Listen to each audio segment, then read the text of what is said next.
வெயிலை தாக்குப்பிடிக்க முடியாமல் மனிதர்களே திணறி வரும் நிலையில் ஆரணியில் சுமார் 350 கோழிகள் இறந்துள்ளன. இதேபோல் கூடலூரில் தண்ணீர் கூட கிடைக்காமல் 30க்கும் மேற்பட்ட கால்நடைகள் செத்து மடிந்துள்ளன.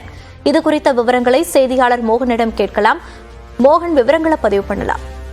மோனிஷா, திருவண்ணாமலை மாவட்டம் ஆரணி அருகே புதுப்பாளையம் கிராமத்தைச் சேர்ந்த தினேஷ் இவர் கடந்த 10 ஆண்டுகளாக கோழி பண்ணை வைத்து வளர்த்து வருகிறார். கடந்த 10 ஆண்டுகளுக்கு மேலாக வெயில் தாக்கம் இல்லாத நிலையில் தற்போது வெயில் தாக்கம் அதிகரித்துள்ளது.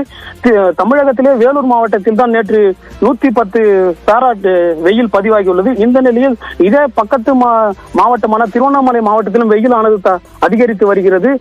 திருவண்ணாமலை, வேலூர், ராணிப்பேட்டை ஆகிய மாவட்டங்களில் வெப்ப அலை வீசக்கூடும் என்று சென்னை வானிலை ஆய்வு மையம் அறிவித்த நிலையில் நேற்று வெயில் தாக்கம் அதிகரித்தன. தினேஷ் என்பவரின் கோழி பண்ணையில் சுமார் 350க்கும் மேற்பட்ட கோழிகள் இறந்து கிடந்தன. கோழி பண்ணை உரிமையாளர் இறந்து கிடந்த கோழிகளை பார்த்து அதிர்ச்சி அடைந்தார். என்ன செய்வது தெரியாமல் அவர் நிலத்திற்கு அருகில் உள்ள 10 அடி பள்ளம் தோண்டி அந்த கோழிகளை புதைத்துள்ளார். இதே போன்று கூடலூரிலும் வெயில் தாக்கம் அதிகரித்துள்ளது. இதுவரை இல்லாத அளவுக்கு கூடலூரில் அதிகப்படியான வெயில் தாக்கம் அதிகரித்தும், குறிப்பாக மசனக்குடி அருகே உள்ள கல்குவாரிகள் அனைத்தும் நீர் இல்லாமல் காய்ந்து வருகிறது.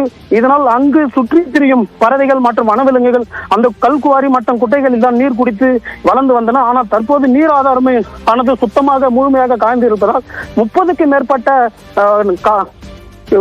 மேற்பட்ட கால்நடைகள் மற்றும் பறவைகள் என அனைத்தும் இறந்து கிடக்கின்ற சம்பவம் மிகவும் அதிர்ச்சி ஏற்படுத்தி உள்ளது. தமிழக அரசு சார்பாக எச்சரிக்கை அறிவிக்கப்பட்டிருந்தாலும் மக்கள் வெயில் தாக்கம் நாளுக்கு நாள் அதிகரித்து வருகிறது. தற்போது நீர் பற்றாக்குறையும் அதிகரித்து வருகிறது. மோனிஷா,